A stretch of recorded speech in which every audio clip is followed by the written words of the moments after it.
intéressée à la présence de personnes de couleur sur les écrans de télévision. Ah, je peux utiliser ce micro main.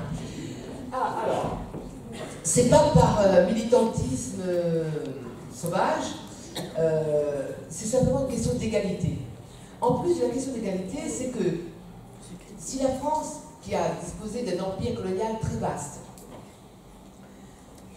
n'est pas capable de donner les mêmes chances à ses citoyens ou à ceux qu'elle accueille, eh bien, le dommage, ce n'est pas forcément pour les gens qui savent ou qui possèdent. Le dommage sera pour la société entière. En gros, ne pas voir les autres, l'autre, comme un égal, ça lui fait aussi la porte et l'accès à énormément de segments, non seulement culturels, mais économiques. Si quelqu'un ne peut pas louer un toit, parce qu'on se base uniquement sur le nom et l'origine géographique, si quelqu'un ne peut pas avoir un travail alors qu'il a les compétences, ce qui risque de se produire, c'est ce que j'ai vu à un peu plus de 2 heures d'ici, dans les Balkans, il y a une vingtaine d'années, où les gens se révoltent et entrent en guerre. Moi, si on m'avait empêché, je suis la plus claire de la famille, hein, mais j'ai des frères qui s'appellent Ahmed, Farouk, Mahmoud, Aïcha, Sarah. Et notre mère avait les yeux bleus, cheveux jaunes, teint très clair. Est-ce sur la base de la couleur des frères qu'on va leur refuser l'accès à une profession s'ils en ont les compétences? À partir du moment où la France a ouvert la porte aux enfants de ceux qui aussi se sont battus pour elle, on n'a pas regardé les pigments quand l'occupant nazi était chez nous. Il y en avait pour tout le monde, comme des écoluches. Ou même pendant la Première Guerre mondiale. Vous croyez que les gens vont accepter longtemps? Moi, je n'aurais pas accepté.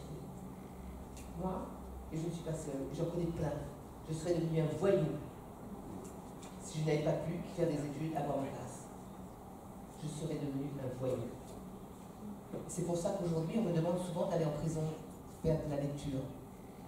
Et notamment une organisation qui s'appelle Lire pour en sortir. Je vais y aller à la prison de Nanterre, près de Paris, fin mai. Je suis allée à Fleury-Mérogis 2 fois.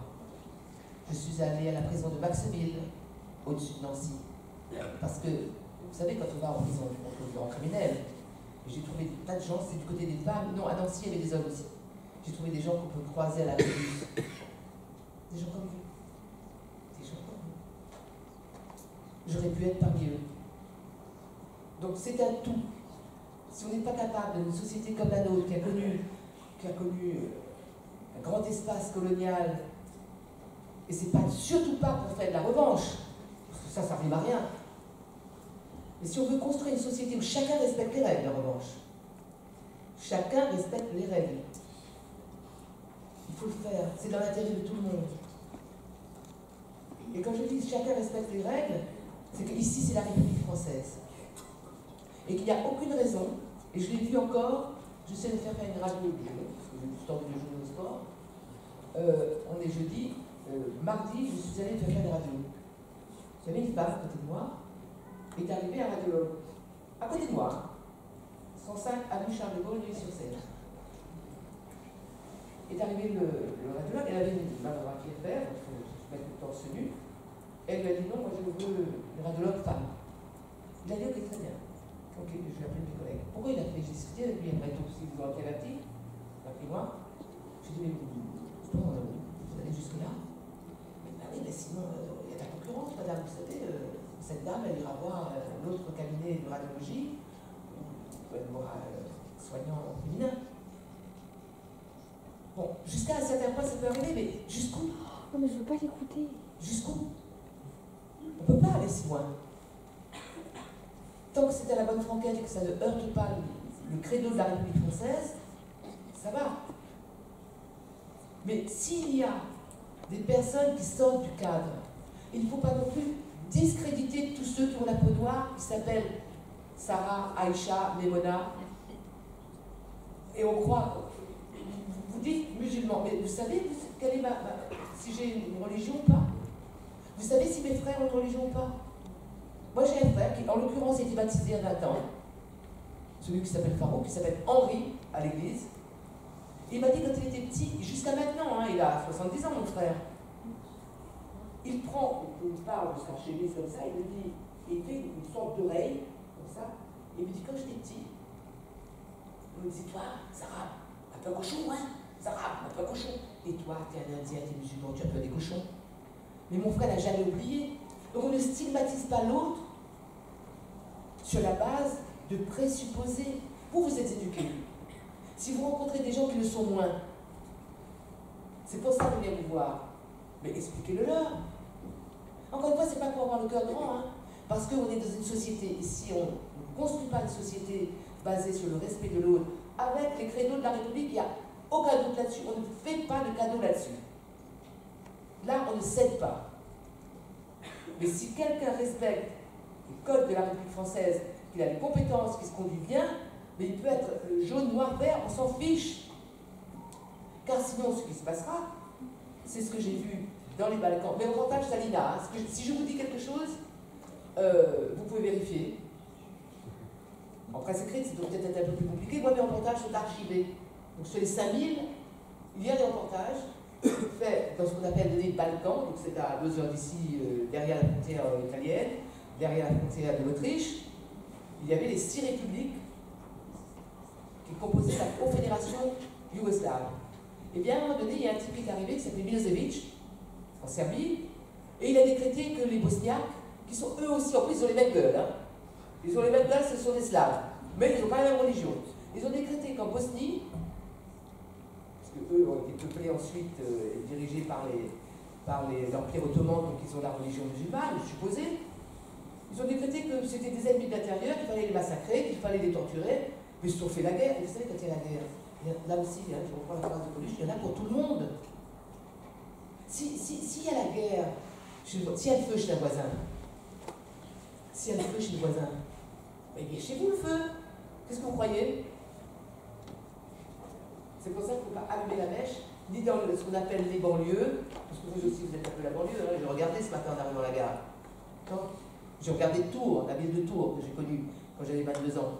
C'est plus exactement la même ville. Mais si vous commencez à dire lui il n'est pas bon, lui il n'est pas bon, elle est pas. C'est pas baisser la garde, c'est pas baisser la tête, c'est pas dire il y a le grand remplacement. Bien sûr que la population française a changé. Tous les visages colorés que je vois là, vous n'étiez pas là quand j'étais arrivé en France. C'est différent la France. Et il ne fallait pas faire laisser les gens rentrer. Puisque les gens sont là. De surcroît, leurs parents payent des impôts. Qu'ils ont la nationalité française. Ce sont des citoyens français. Mais il faut vivre ensemble. En revanche, et je le répète, je le re-souligne, et je répète ce que nos enseignants nous ont dit, quand on est français, on respecte un certain nombre, c'est comme un cahier des charges. Hein. C'est écrit dans la Constitution. Prenez la Constitution. Voilà.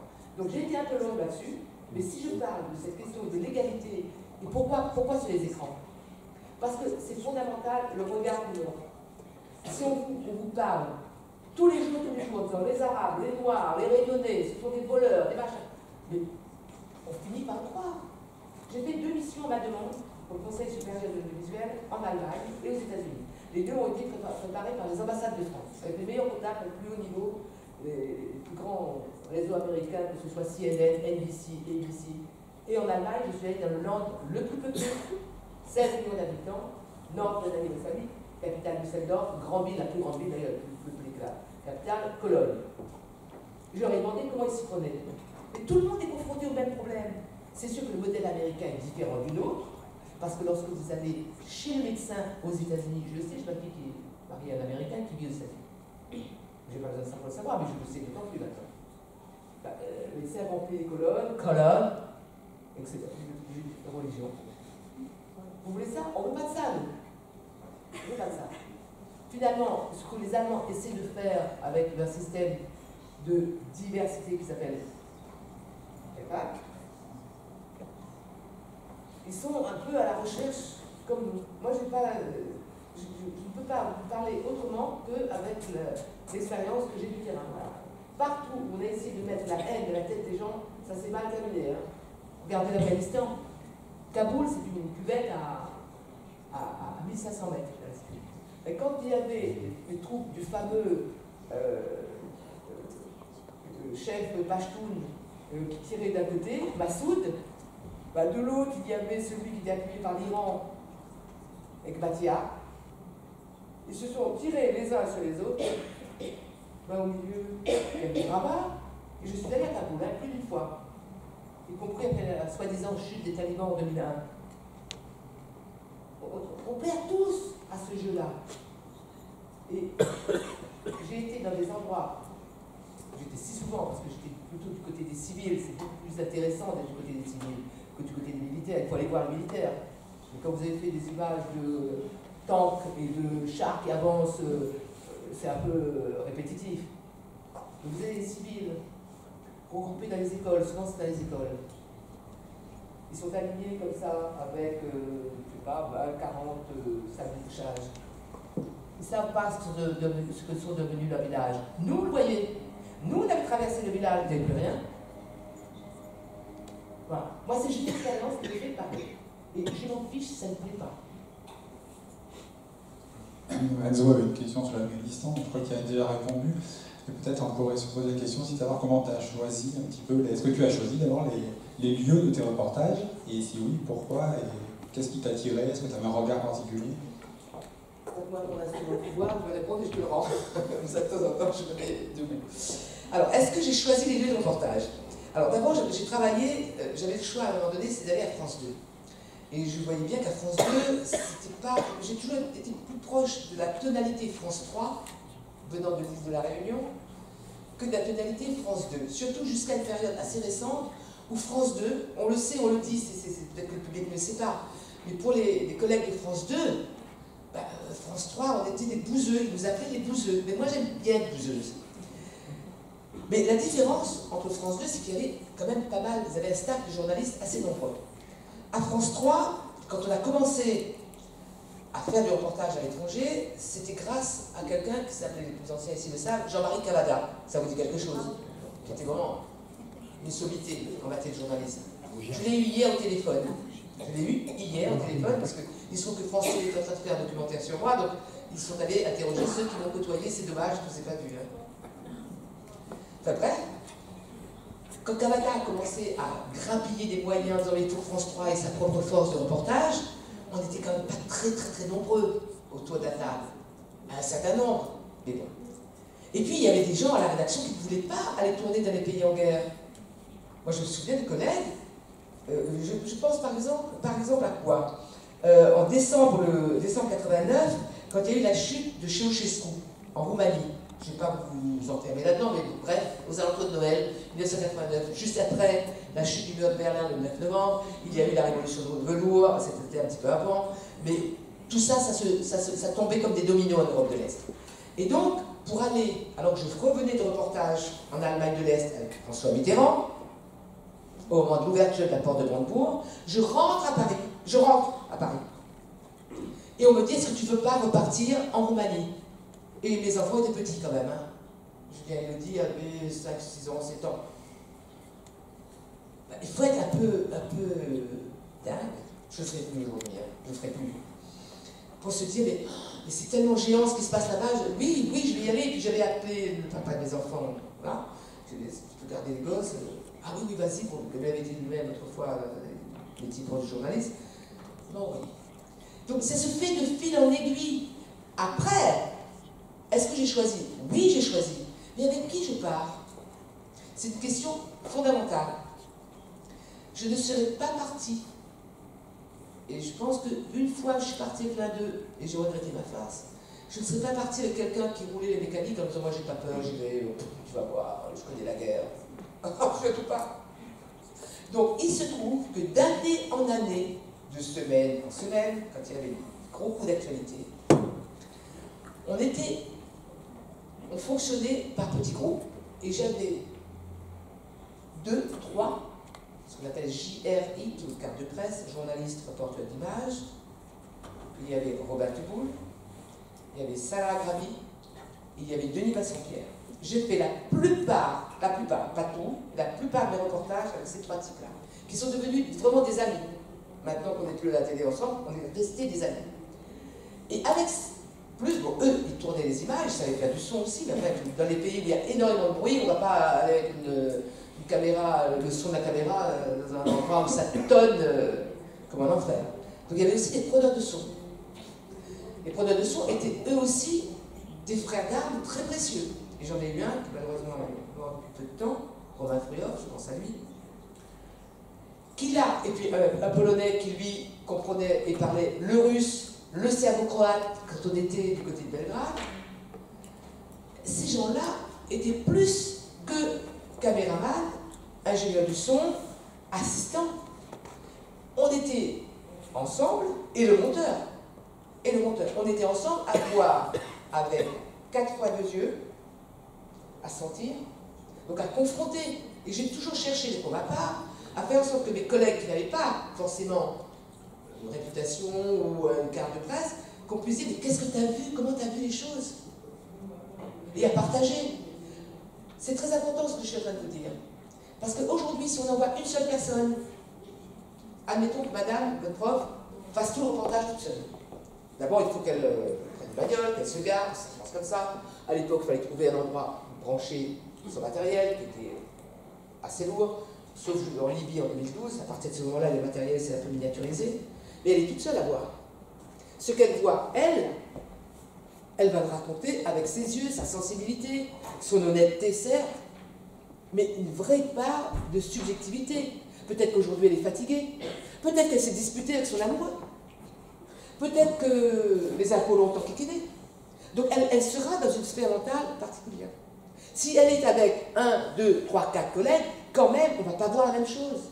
Et on peut se disputer autour de la table de montage pour quelle image et par quelle image, et là j'empiète déjà sur le sujet de tout à l'heure, par quelle image on va commencer et par quelle image on va terminer. Parce qu'un reportage, c'est un peu comme en aéronautique. Il faut quelque chose pour décoller, faire la croisière, atterrir. Pour raconter ce que vous avez vu, il faut bien un début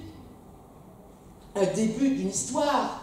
Qu'est-ce que je raconte de ce que j'ai vu et par quoi je vais conclure? Quelles sont les images? Une image en général c'est 3 secondes et c'est déjà long 3 secondes. Mais quelle est l'image du début? Parce que madame, elle va choisir son image et puis elle va se dire bon ben celle-là est la meilleure pour moi. Mais si on est à 4 autour de l'image et on ne travaille pas pour des chaînes dites d'infos, donc on avait un minimum de temps et on ne flémardait pas. Hein. On peut quand même se dire, non, ça, c'est pas comme ça que je l'ai vu, moi je crois que tu t'es trompé, puis tu sais, pendant que tu faisais ci, moi j'étais là-bas et j'ai entendu ça. Donc ça donne une autre tonalité. Donc oui, j'ai choisi les personnes avec lesquelles je suis partie, ce qui n'a pas fait plaisir à tout le monde à la rédaction. Et j'ai choisi des gens avec lesquels on pouvait aussi, en arrivant sur place, se dire, ben, avant de bosser, il faut déjà chercher quelque chose d'important. Où est-ce qu'on va dormir ce soir? Parfois on cherchait au dernier moment et on était le dos au mur. Ce qui n'est pas bien des pays en guerre. Et ça nous est arrivé en Irak en 2003. C'est pas terrible, hein? Quand vous voyez la nuit tomber, vous ne savez pas où vous allez mettre votre sac de couchage, c'est pas bon. Qui va trouver un truc à manger? Parce que, comme on dit en créole, vous ne tient pas de boudin. Un sac vide ne tient pas debout. Si vous avez faim, vous avez tenu à 10h, 12h, et alors le matin, il faudra trouver un truc à manger. C'est ça la réalité. Il ne faut pas être trop romantique et croire que vous tournez comme une machine. Non, il y a des choses très pratiques. Donc votre équipe c'est votre famille à ce moment-là. Et à partir du moment où vous partez, à partir du moment, les grands, fermez les oreilles parce que c'est pas poli, chez les journalistes, les reporters, il y a un mot qu'on dit. Quand j'ai le cul dans l'avion, là, je pense plus à autre chose. C'est-à-dire qu'une fois qu'on est parti, on se met en mode de boulot, en espérant que derrière, ça ira bien. Donc c'est fondamental de savoir avec qui vous allez partager votre vie pendant X jours et vous ne savez pas combien de jours vous partez. Et je peux vous dire une chose, je peux vous assurer une chose, vous êtes jeune, vous allez peut-être, pas les jeunes, mais les moins jeunes, vous dire, ah, une femme seule avec 3 mecs, dis donc, elle doit bien s'amuser.